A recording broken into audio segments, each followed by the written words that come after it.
السلام البنات، ميني فلوق. اليوم جبت لكم واحد الوصفه وجيت نتشارك معكم واحد الحاجه اللي سهله وبسيطه. غنصايبوا الزبده في الدار، كناخذوا نص حامضه كنعصروها وكناخذوا العصير ديالها. غناخذوا جوج ديال المعالق ديال الخل، اي خل متوفر عندك سواء الابيض او لا. هذا من الاحسن ما يكونش ديال الحامض باش ما تجيش نكهه الحامض غالبه بزاف. المهم كناخذوا هاد الزبده 250 غرام. انا فضلت انني نستعمل هذه النوعيه ديال ماماتي. كما كتشوفوا غادي ندوبها، نحاول انني ندوبها مزيان حتى تطلق هذيك الحليب اللي فيها كما كتشوفوا معايا.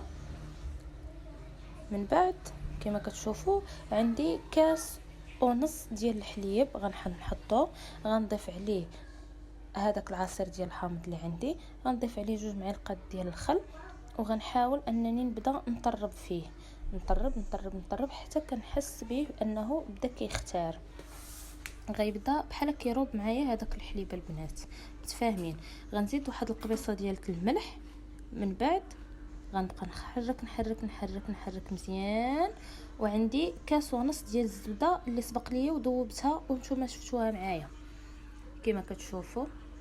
من بعد غادي نبدا نميكسي، نحرك. شفتوا البنات كيفاش تبدل اللون معايا؟ وكتلاحظوا معايا ان الخليط بدا كيتقال واحد شويه، ما بقاش خفيف بزاف. هانتوما البنات شوفوا كنحرك مزيان،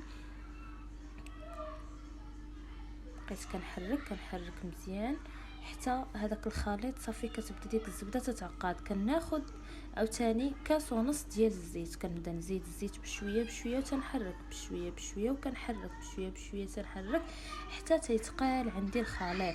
من بعد كما كتشوفوا ها هو كيفاش ولا عندي الزبده دابا واجده بالمزيان. كما كتشوفوا ها هي خاطره معايا، واقسم بالله لانه مذاق لا يقاوم، بحال كتاكليه في الجبن ولا في شي حاجه. غتاخدي شي كيس بلاستيكي ولا شي حاجه عندك، انا ما متوفرش عندي، انا درتها غير في بواطه ديال بلاستيك كما كتشوفوا. غادا نحطها هنايا وغادي نقادها. ضفت الخليط كامل. راه البنات راه كتعطيكم كيلو وشي حاجه ديال كيلو ربع ديال الزبده اللي تتعطيكم البنات. كما كتشوفوا كنحاول انني نقادها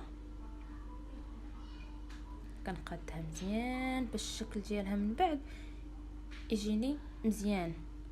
اللي بغى يشوف فيديو جديد يتابع